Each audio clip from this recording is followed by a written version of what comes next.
Салем баршаңызға. Сатып алған күйеуім атты әңгіменің 6 бөлімі. Қызықты әңгімелер каналына қош келдіңіздер. Каналға тіркеліп лайк басып кетіңіздер достар. Клэйр Генридің иығына қолын қойып тұрып, сен де маған ғашықсың ғой, иә деп сыбырлады. Иә, солай, иә деп айғай салған Генри жында адамша Клэйрді өзіне қарай тартып әкеліп, тістеп алардай-ақ еріне тас кенеше жабысты. Мен таң қалмадым. Осының бәрі бұрын болғандай көрінді маған. Тек қана Генридің өзге әйелді сүйгенін көру қиын болғандықтан көзімді жұмдым. Бар болғаны осы. Осы сөзімді қаншама сарыла күттім деп тіл қатқан Клэйр Генриді тасқып құшақтады. Бәлкім, өзі қалағаннан да қатты қысқан шығар. Кенет Генри Клэйрді итеріп жіберді де: сен екеуміздің ендігі ары кездесуімізге болмайды деп қатқыл үнмен бұйырды. Жоға, сүйіктім. Екеуміз бүгін кеш кездесеміз. Кешкі сағат 9-да. Сені Экселширде күтемін. Мен бармаймын. Сен бәрібір келесің. Жоқ, ешқашан. Саған жалынамын, Генри. 9-да. Деді де Клэйр бөлмеден шығуға беттеді. Мен перденің артына тығылып үлгердім. Клэйр кеткен соң мен Генридің бөлмесіне сығаладым. Генри орындықта басын мыжып дәрменсіз күйде отыр. Шашын жұлғылап отырған саусақтарына қарап-ақ оның қалай қиналып отырғанын аңғаруға болатын еді. Осылайша маған мүмкіндіктің өзі келді. Енді қимылдау керек. Бөлмеме кіріп, сабырлы қалыппен шляпаммен плашымды шештім. Баспалдақпен түсіп келе жатып, Генриге қарай бұрылдым да кілт тоқтадым. Кімді уысыңнан шығармақсың? Қандай жаннан көз жазғалы тұрғаныңды білесің бе, Ирене деп өзімнен сұрап, терең дем алдым. Үстелімде Генридің суреті болушы еді. Оның ең бір әдемі түскен суреті. Артында мынандай жазуы бар: сүйіктім Иренеге, Генри, әрқашан мәңгілік.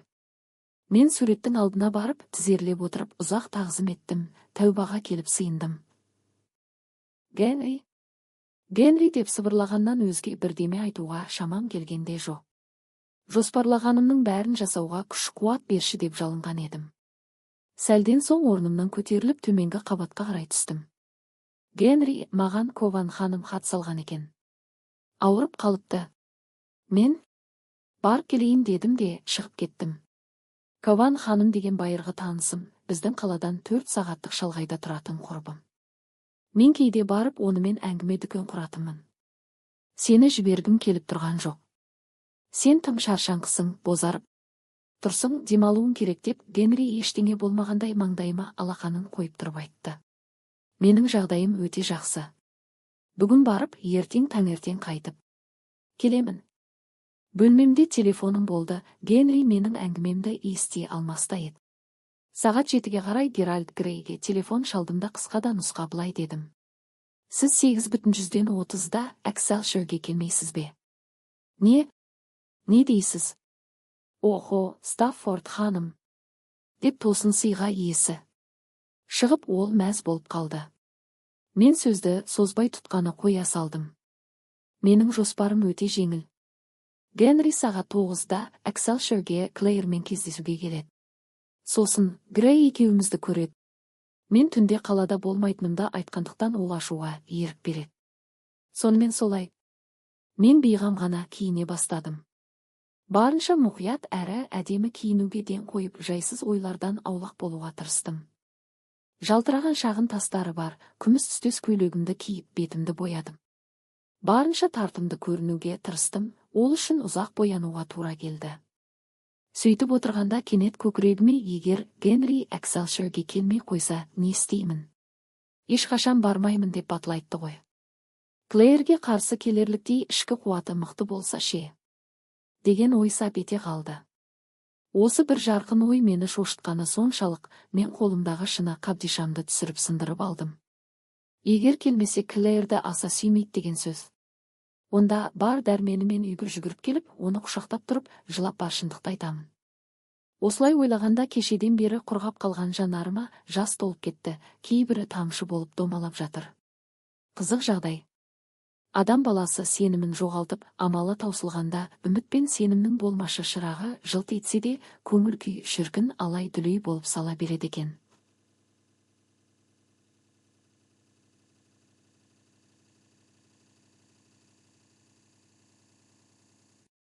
Есімде қалғаны, Грей мырза әлде бір дүние туралы бірдеме айтып отырған. Мен де бірдеме дедім. Ол күлімсіреп қояды. Мен де күлген болсам керек. Есіктің бас жағында үлкен сағат болды. Мен Эксалшоге келгенде сағат 8:30 болатын. Мен қараған сайын баяу жылжып жатыр. Егер дәл сол сәтте менің көкірегіме біреу үңілсе, үлкен бір дөңгелек сағатпен оның екі инесінен өзге ештеңе көрмесе. Тура сағат 9-да минуттың инесі 12 деген санға тие бергенде әйнек есік айқара ашылды. Дәл мен күткендей, бірақ келіп кірген адам Генри емес Клэйр еді. Ол жалғыз келді. Шымқай қара түсті сатин көйлегі оның денесін жұмсақ қана орап қойғандай, басындағы әсем алмас шаш қыстырғышы жылтылдап, иығындағы жалтыраған тастардың ағып жатқандай көрінуі бәрі жарасымды әрі көркі көз тоймастай. Клэйр кіре сала алаң көңілмен залды бір шолып шықты. Генридің келмегенін білген соң ашуын тежей алмай отырған болса керек, ерні дірілдеп тұрды. Бірақ не шара, залды кесіп өтіп бір үстелге жайғасты. Оның отырған жермен жақтан анық көрініп тұрды. Сағат 9:15-де үлкен әйнек есіктің ашылуы, одан ары жиілеп костюм киген жас жігіттер, бағалы аңдар терісімен әшекейленген сәнді көйлегі бар қыз-келіншектер үнсіз ғана кіріп, үстел басына жақындай бере шуласып табысып жатты. Азаматқа тән мінезбен өзіне сенімділікпен шашыма қолын тигізуге әрекет жасап бақты. Мен бетімде ешбір құбылудың болмауына ден қойдым. Бірақ жанарым ештеңені жасыра алмаса керек. Грей көзіме қараған сәтте таңданысын жасыра алмады. Мен қалтылдағы адамша қолымдағы рюмканы дірілдетіп, Грей, шарап қайда? Шарап ішкім келеді, неге мұнда жоқ деп айғайға бастым. Мені ашуландырудың жөнсіз екенін түсінген Грей даяшыны шақырып құлағына сыбырлап еді, ол күлімсіреп шығып кетті. Мен арасында Генриге қараумен болдым. Ол Клэйрге барды. Қуаныштан басы айналған Клэйр орнынан атып тұрып, бақты кейіппен күлімсіреді. Ол Генриді келмей қалар деп абыржығандықтан оның кешіккені жайында ауыз ашқанда жоқ. Ал Генри бозарған жүдеу түрін жасыра алмай тұр. Ол кешіккен себебін анықтап тұрып айтып беріп жатыр. Генри келмеу үшін барып салыпты. Шынымен бар күшімен. Бірақ шыдай алмапты. Генри Клэйрдің үстеліне барып отырды. Оның көзінде қуаныштың сөнбес шоғы жанып күлімсірейді, қандай әдемі көрініп отырғанын ол қайдан білсін. Даяшы шарап әкелді. Тіпті 2 шөлмегін. Грей бірін алып, стақанға құймақ болған. Оны мен қолынан жұлып алып, алдымдағы ыдысқа құйғанда төгіп шашып көйлегімді былғадым. Әлгі шарап толы стақанды қолымнан түсіріп алдым. Әйнек ыдыстың шағылған дыбысымен бірге мен қатты күле бастадым. Грейдің аузы ашылып қалыпты. Күл, қатты күл деп мен оған бұйырдым. Айналамызда отырғандар шу шығарып жатқан жабай адамдардың кім екенін білгілері келіп, қызықтап бұрылып қарасып жатты. Дәл менің қалауым бойынша. Мен шашымды үрпитіп көтеріп алдым да қолымдағы шарапты лақтырып жібердім. Бар даусыммен қатты күлдім де, ой, менің Грейім дегенім жеткіліксіз секілді болған соң орнымнан тұрып, Грейдің алдына барып отыра қалдым да сүйіскен түр көрсетіп, бетіне бетімді жапсырдым. Онда да қасымда тұрған жасанды қабырғаны итеріп құлаттым. Бүкіл зал бұрылып қарағанда ұялған болып орнымнан тұрғанымда Генримен көзім түйісіп қалды. Маған қараған оның көздерін өмір бойы ұмытпаспын. Біз үнсіз едік. Ирене деп ол сенерін де, сенбесін де білмей сыбырлап тұрды. Шын ба? Жарайды, жерде жата бермей тұр. Маған қарама, сен маған. Қарауға қақың жоқ. Мен тыйым саламын деп айғайлап тағы да сенделіп жүріп кетті. Қарамаймын, Генри деп басымды төмен салбыраттым. Жоқ, қарайсың. Өзіңді қарайсың деп қатты айғайлап келіп. Қолымнан сүйреп айнаның алдына апарды да. Көйлегіме қарашы. Қошқыл қара қызыл шарап күміс түсті көйлегімді былғап айғыздапты. Сен оған ғашық болған екенсің, оған бардың, мейлі. Бірақ мына шарап сүйісу көпшілік орында өзіңді ұстауың. Мен ештеңе айтпадым. Жоспарым сәтті болған екен. Генри де біраз уақыт үнсіз отырды да, сабырлы салқын үнмен былай деді. Енді екеуміздің арамызда ештеңе жоқ екенін түсініп ал. Жалпы, болмағаны да артық еді. Ерлі-зайыпты болғанымыз да ұмытылсын. Сондықтан сенде сақталған менің барлық заттарымды өзіме қайтар. Ұқтың ба? Қазір беремін, Генри. Мен жоғарғы қабатқа шығып, бөлмемнен бәрін әкелдім, оның фотолары, кәде сыйлары, екілі хаттар. Одан алған барлық заттар осы ғана. Ол менен алған заттарының бәрін отқа лақтыра салды. Мынаны алып қалума бола ма?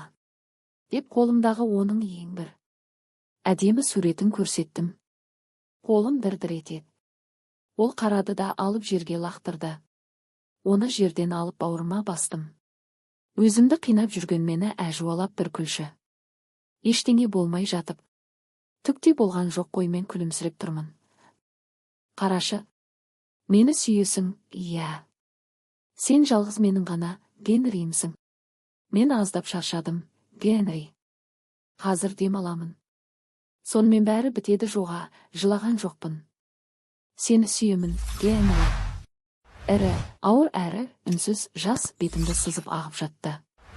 Жылаған жоқпын, бірақ еңіреген дауыс шығарған жоқпын. Әңгіме айтып күлімсіреп отырмын. Сонда да көз жасым тоқтаусыз ағып жатыр. Екінші бөлімнің соңы. Құрметті оқырмандар, каналға тіркеліп лайк басып кетіңіздер.